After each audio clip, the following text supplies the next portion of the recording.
Gaza में सभी के जो नमस्कार नहीं welcome you all study I Q. मैं हूं प्रशांत धवन। नाउ यहाँ पे आप लोग देख पाओगे व्लादिमीर पुतिन ने रिसेंटली एक बहुत ही बड़ा स्टेप लिया है।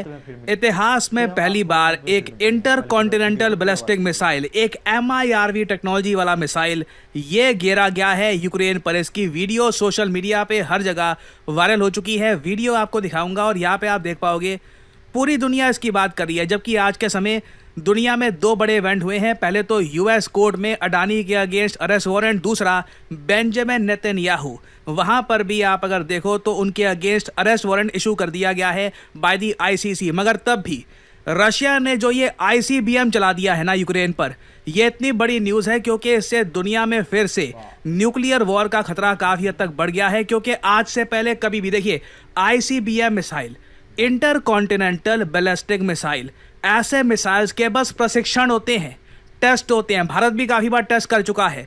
भारत जब अग्नि 5 का टेस्ट करता है ना, तब अग्नि 5 भी आप अगर देखो तो एक ICBM मिसाइल है। रशिया ने पहली बार ये ऐसा मिसाइल यूज़ करके दिखा दिया अगेंस्ट यूक्रेन। और तो और साथ में ये भी दिखा दिया कि S-400 मिसाइल डिफेंस सिस्टम ना सिर्फ अमेरिकन मिसाइल, ये UK का जो स्टॉर्म शैडो मिसाइल है इसको भी शूट डाउन कर सकता है। यूक्रेन को काफ़ी उम्मीदें थी कि USA के जो इन्होंने इस मिसाइल मारे थे रशिया को, वो 6 के 6 फेल हो गए। UK का मिसाइल तो जाके लगेगा। रशिया ने UK का मिसाइल भी स्ट्राइक डाउन कर दिया। S-400 missile defence system is a beast. और इस सब के बीच में सबसे फनी और सबसे अजीब वीडियो सामने ये आती है कि जब रशिया ने ये मिसाइल मारा ना, इनिशियली दुनिया भर में न्यूज़ बन गई कि इतिहास में पहली बार ICBM मिसाइल से एक कंट्री को हिट किया गया है। उस वक्त रशिया की जो स्पोक्समैन है, जो रशिया की विदेश मंत्रालय की जो स्पोक्समैन है, ये मीडिया से बातचीत कर रही थी। नाउ इंटरेस्टिंग बात देखिए, प्रेस कॉन्फ्रेंस के दौरान ही एक जर्नलिस्ट ने पूछ लिया, मैम अभी बड़ी न्यूज़ आई है, रशिया ने ICBM गिरा दिया है यूक्रेन पर, आप कुछ बोलिए उसके बारे में। नाउ जैसे ही सवाल इनके सामने आया ना, झट से इनको फ़ोन आता है। फ़ोन में बहुत ऊंची आवाज़ में एक आदमी कहता है, हाँ अभी हमने ICBM गिराया है, उसके बारे में कोई सवाल पूछे तो कुछ जवाब मत देना, बोलना नो कमेंट्स। Так, с нами ли, с нами ли портал News.ru? Да. Алло. Да, у меня брифинг. Я боюсь маршал удара баллистическими ракетами, о чем Запад не стали говорить, не комментирую вообще. Да, хорошо, спасибо. С нами बोलना पड़ेगा, Russia does not hesitate. I mean मैंने आज तक कभी देखा नहीं है कि एक प्रेस कॉन्फ्रेंस में, लाइव प्रेस कॉन्फ्रेंस में स्पोक्समैन को फ़ोन आता है कि हाँ उस टॉपिक पे बात मत करना। वेस्टर्नर्स, पश्चिमी दुनिया के जो लोग हैं, ये अमेरिकन और यूरोपियंस वगैरह, ये सब इसके बारे में बोलना स्टार्ट कर देंगे। वाह। और वेल अगेन ये तो वीडियो थी स्पोक्समैन की। अब हम देखते हैं मिसाइल स्ट्राइक की वीडियो, जिसको देखकर कई लोग कह रहे थे अच्छा बस यही है, बस इतना ही। बट इस वीडियो के पीछे रशिया ने अपनी जो एडवांस टेक्नोलॉजी है ये दुनिया के सामने दिखाई है। और मैं समझ सकता हूँ कि रशिया इसके बारे में बिल्कुल चुप क्यों है। MIRV टेक्नोलॉजी असल बैटल में यूज़ कर देना ये बहुत बड़ा रिस्क है। अमेरिकन ने पहली बार देखा है कि रशियन मिसाइल्स MIRV टेक्नोलॉजी से कैसे गिरते हैं। तो मैं समझ सकता हूँ एक बार कि रशिया क्यों बिल्कुल चुप रहना चाहता है इसके बारे में। ये लोग एक भी डिटेल इस वीडियो के अलावा बाहर नहीं निकालना चाहते। ना जो ये मिसाइल स्ट्राइक जहां पर हुआ है और जिस तरीके से मिसाइल गिरे हैं ये मैं आपको दिखाता हूं। ना ध्यान से देखना, इधर यहाँ पर ये एक एक करके मिसाइल गिरेंगे। बूम। ये ना मुझे पता आप में से कई लोग पूछोगे अच्छा बहुत अजीब सा लग रहा है। मैं मीन ऊपर एक सोनिक बूम सा दिख रहा है और नीचे ये मिसाइल्स लगातार गिर रहे हैं। और ये अजीब बात यह है कि ये सिर्फ एक मिसाइल नहीं है, ऐसे तो बहुत सारे मिसाइल गिरे हैं एक एक करके, मगर नीचे का धमाका कहाँ है, एक्सप्लोजन कहाँ है। देखिए पहली बात तो ना, अब आपके माइंड में पहले तो यही सवाल आएगा कि इतने सारे मिसाइल इतने शॉर्ट इंटरवल में बार बार क्यों गिर रहे हैं। ये आपके सामने है MIRV टेक्नोलॉजी। भारत ने भी ये टेक्नोलॉजी रिसेंटली चेक करी थी और रशिया दुनिया का पहला देश बना है जिसने वॉरफेयर में ये टेक्नोलॉजी का यूज़ किया है। MIRV टेक्नोलॉजी है क्या वो मैं आपको दिखाता हूँ। और बाय द वे ये भी बताया जा रहा है कि रशिया चाहता ना यहाँ पर तो इंटर कॉन्टिनेंटल बैलिस्टिक मिसाइल में बहुत सारा ये एक्सप्लोसिव मटेरियल भी डाल सकते थे, मगर रशिया ने देखिए सिर्फ अपनी टेक्नोलॉजी शोकेस करी है।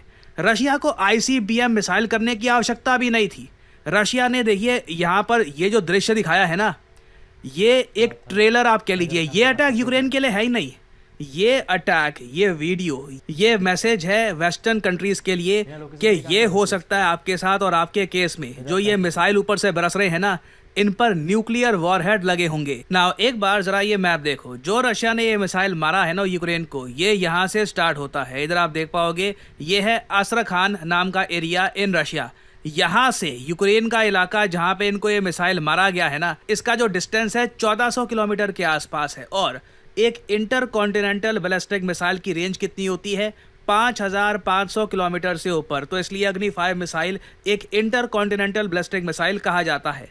रशिया को इस पर्टिकुलर केस में ICBM यूज करने की आवश्यकता नहीं थी। जो दुनिया भर में हेडलाइन बनी है, इतिहास में पहली बार, first time in combat history intercontinental ballistic missile is used. ये रशिया को करने की जरूरत नहीं थी। रशिया बेसिकली एक मैसेज सेंड कर रहा है कि इमेजिन करिए कि 5000 किलोमीटर की रेंज या फिर उससे भी अधिक रेंज वाले जो हमारे मिसाइल है, जो MIRV टेक्नोलॉजी से गिरेंगे जब, तो कितना ज़्यादा नुकसान होगा। ना अब हमने बात कर ली ICBM की, अब मैं आपको बताता हूँ MIRV टेक्नोलॉजी कैसे काम करती है। फिर आप समझ पाओगे कि वीडियो में जो लगातार ऊपर से बरस रहे थे मिसाइल, ये क्या है। ना जो MIRV टेक्नोलॉजी है ना, MIRV की फुल फॉर्म होती है multiple independently targetable re entry launch vehicle. Now MIRV technology, इसमें आपको बेसिकली बहुत सारे वॉरहेड लॉन्च करने का मौका मिलता है। एक मिसाइल एक होगा, उसमें 6 या 5 वॉरहेड आप डाल सकते हैं। तो एनिमी का जो एयर डिफेंस सिस्टम है, मान लो एनिमी के पास है S-400, S-500, आपको उलझा देना है, आपको उसका एयर डिफेंस सिस्टम ओवरवेल्म कर देना है। तो इस तरीके से आप अटैक करोगे, एक एक करके जो आपके यहाँ पर ये वॉरहेड है ये गिरेंगे। जिस तरीके से आपने वीडियो में देखा, ये क्लासिक एग्जांपल है MIRV का। एक एक करके जो वॉरहेड है ये गिर रहे हैं। कोई भी missile defence system, I mean right now, अभी के लिए कोई भी मिसाइल डिफेंस सिस्टम इस टाइप का असॉल्ट बर्दाश्त नहीं कर सकता। और रशिया ने ये वीडियो दिखाकर USA को एक प्रॉपर मैसेज सेंड कर दिया होगा कि इमेजिन करिए ये आपके देश में हो रहा है, आप रोक नहीं पाएंगे हमारी न्यूक्लियर असॉल्ट को। और अगर यहाँ पे आप सोच रहे हैं कि ये कौन सा मिसाइल है रशिया का जिसकी जो रेंज है ये भी 5500 किलोमीटर से भी ऊपर की है और ये MIRV टेक्नोलॉजी से भी मारता है, बट बाय द वे ये हाइपरसोनिक मिसाइल नहीं था, ये एक ICBM मिसाइल था और इसका नाम है रुबेज। RS-26 भी इसको कहा जाता है। और इसका नाम याद रखिएगा, हो सकता है किसी एग्ज़ाम में या फिर कहीं भी आपसे पूछ सकते हैं, क्योंकि अगेन ये इतिहास में पहली बार है जब ICBM मिसाइल हमने एक वॉरफेयर में यूज़ होता हुआ देखा है। और पर्सनली आप अगर मुझसे पूछें, मैं बस यही प्रे कर रहा हूँ कि एस्केलेशन ज़्यादा ना हो जाए। ट्रम्प के आने में बस कुछ ही महीने बचे हैं, आई मीन लिटरली आधा 1.5 महीना बचा है। होपफुली रशिया तब तक बस इसी तरीके से बस ये नॉन न्यूक्लियर मिसाइल्स यूज़ करता रहे, ये भी ना ही यूज़ हो तो ही अच्छा है। वॉर किसको अच्छी लगती है, बट होपफुली ट्रम्प के आने से पहले न्यूक्लियर वॉर ना स्टार्ट हो जाए। All of us are praying for that. And finally आपसे पूछूंगा यहाँ पे एक सवाल, बहुत ही इंपॉर्टेंट सवाल है। रिसेंटली देखिए UN सिक्योरिटी काउंसिल में एक रेजोल्यूशन लाने की कोशिश करी रशिया ने। उसमें यह लिखा था कि गाज़ा में सीज़ फायर अब कर लेना चाहिए, मगर एक देश ने ये रेजोल्यूशन कैंसिल कर दिया, वीटो कर दिया। वीटो पावर आपको पता होगा, UN सिक्योरिटी काउंसिल के जो स्थायी मेंबर हैं उनके पास ये पावर होती है वीटो की।